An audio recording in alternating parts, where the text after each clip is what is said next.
Indonesia has some of the dirtiest rivers in the world, and this team races against the clock to remove trash from them by hand. This is an emergency. A resident living along this river sent a video, and we're here trying to clean it up. The next rain can wash this river plastic straight into the ocean, where it will be nearly impossible to collect. The non-profit Sungai Watch has cleaned up over 2,000 tons of trash across Bali and East Java in just 4 years. We get so much random stuff, from like dildos to like condoms. No, that's the first thing. They partner with other companies to recycle the trash and turn it into sandals and chairs. But why is Indonesia covered in so much trash? And can these manual cleanups really make a difference? Today, the nonprofit is taking a team of 30 people to clean up a river near a seaside village in southern Bali. Gary started the organization with his 2 siblings, Sam and Kelly, in 2020. But they've been living in Bali since they were children. We really saw Bali go from this beautiful paradise 20 years ago when we moved here to a plastic-filled island. The island actually banned single-use plastics like bags and straws in 2019. But some studies say that Bali still makes more than 300,000 metric tons of plastic waste every year.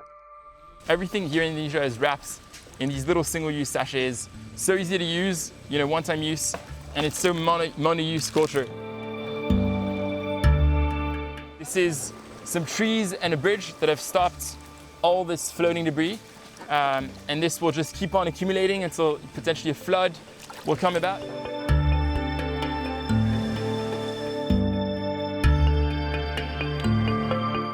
All of this waste was cleaned up in about 3 hours.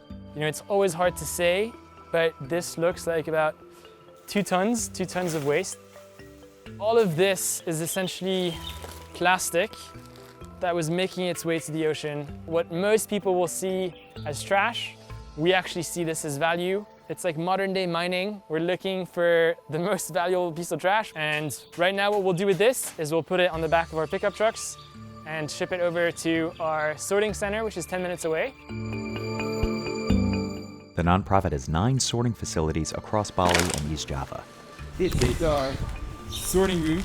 We sort about what comes in today will be sorted tomorrow. At least that's the idea. And they handle about 3,000 kilos of plastic waste every day. So really sorting everything manually, nitty-gritties. They sort it all into 30 different categories according to material, color, and quality. The most recyclable items, like plastic bottles, are sold to recyclers. Workers like Kadek Arianto use the baler to compress recyclable materials into solid bricks that are easier to transport. Every presses up to 1,000 plastic bottles into each 25-kilo cube. Itu sangat penting bagi saya di tanah kelahiran saya demi untuk ke depannya bagi anak cucu kita untuk Bali yang lebih bersih. But only about a third of the waste Sungai Watch collects can be recycled by external facilities. So the team had to get creative with the rest. So actually one of the biggest sets of plastics that we collect is flip-flops. To address this problem, they've partnered with a company named Indosol to turn piles of discarded sandals into new sandals. They're long-standing friends. We've cleaned many rivers together, and it was just a match in heaven. Sungai Watch has brought in over 200,000 sandals since it started, about 3% of its total waste. At Indosol's factory, the trash is ground down and heated in a mixer. The mixture is then placed into a mold, pressed, and left to sit for about 12 hours. Where we then have a complete block of foam.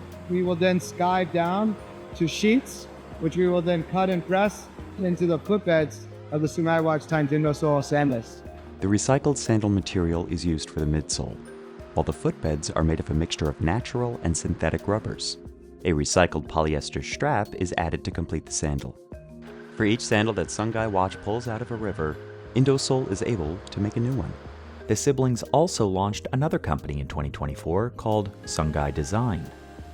It buys plastic bags collected by the nonprofit and turns them into furniture. This design is a lounge chair that is made up of many different pieces, but all made from 2,000 plastic bags collected in Indonesia's rivers. And this is the first product of Sungai design. But about 40% of the waste goes to landfills because it's too degraded or too difficult to recycle. Still, Gary sees every piece they remove from rivers as a win. And all the data they've been collecting is valuable too. That is really important for us to be able to relay this data to the government. So we push policy around wrapping with single-use plastics and the recyclability of it. Indonesia produces nearly 7 million metric tons of plastic waste each year, and more than half of that is mismanaged. So much of the waste here in Bali ends up on roadsides, in poorly regulated landfills, and at illegal dump sites like this one. Sungai Watch sends out a team to clean up these places every Friday. When plastic enters a river, it typically comes from sort of these illegal landfills. The local waste problem isn't new. A 2015 study ranked Indonesia as the second biggest contributor to marine plastic pollution in the world. The problem got worse after 2017, when China announced that it would stop accepting waste from other countries. This led many neighboring countries to accept more. A lot more.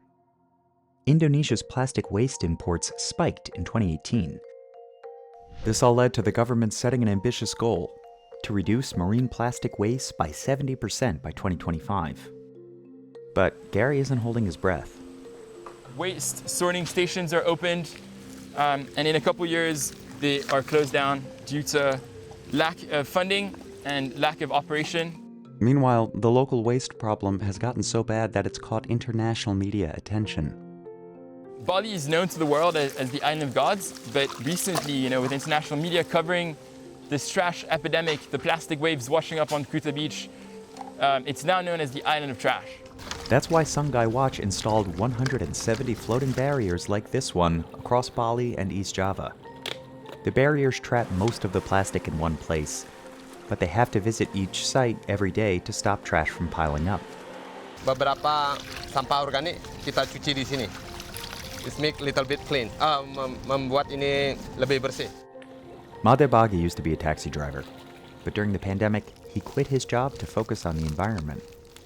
Saya sangat suka dengan pekerjaan ini ketika alam butuh bantuan, alam butuh perhatian. The nonprofit experimented with a dozen different models before arriving at this simple and scalable design. After the trash is bagged, the team weighs the day's haul. Kenapa? Kita harus memiliki data. They record the date, barrier location, and total weight at each cleanup. They also take a before and after picture. Jadi ketika sampahnya banyak, kita harus memberi perhatian lebih kepada warga dan ke pemerintah untuk membantu kegiatan kita. Karena Sungai Watch tidak bisa sendiri, butuh bantuan dari semua pihak. The nonprofit has a team of 132 people working at barriers, dump sites, and sorting centers across the island every day. What we're doing in rivers is really non-stop. Every single day we'll clean a river, and then the very next day more trash will end up. It's a marathon that we're going against. One of their biggest inspirations was the ocean cleanup, which we actually covered in 2023. It's a Dutch nonprofit that has removed more than 200,000 kilos of trash from the Pacific and learned some really important lessons about how to manage ocean plastic. The founder, Boyan Slat, started off harnessing natural currents to collect floating debris inside a giant U-shaped barrier. But over the years, they realized that to really make a dent, they had to get closer to the source, rivers. So they invented these big machines that capture waste before it ever makes it to the open waters.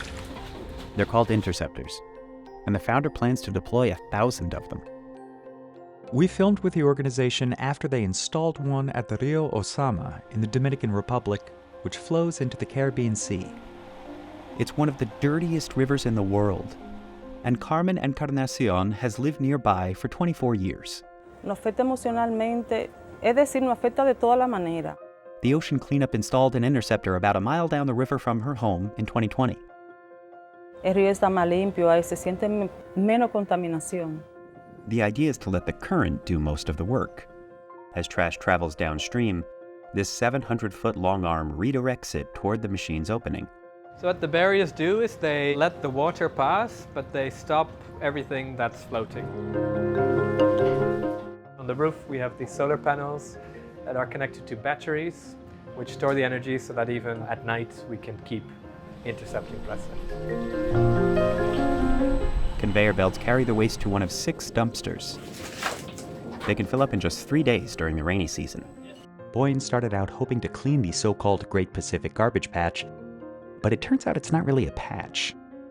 It's actually 2 swirling clouds of debris, which often aren't visible on the surface. Natural currents have created 5 whirlpools like it around the world, called gyres, and each one collects trash. And there's still a garbage truck's worth of plastic entering the ocean every minute on average. The scale of the whole thing makes ocean plastic removal practically impossible. This plastic doesn't stay in the big pieces.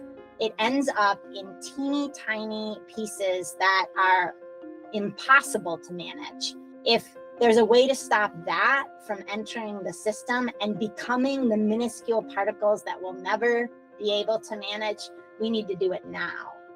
Ultimately, restoring a polluted ecosystem requires big changes. The best way to keep plastic out of rivers and oceans is to make less of it. But Gary still believes change is possible. We typically do a lot of educational sessions here with local communities. We do workshops teaching local youth and women how to sort. And they've had a few real wins. They've worked with local government to identify heavily polluted areas, and a community in Denpasar released fish back into a river deemed clean enough to have the trash barriers removed. The group is also partnering with 2 other NGOs to develop an educational program about plastic waste reduction. They also publish an annual report on the trash they've cleaned and have begun consulting the national government on wider environmental policy. Why are we doing this every day is because we truly believe that Bali can be free of plastic. It will probably take a couple years, but we hope to get there.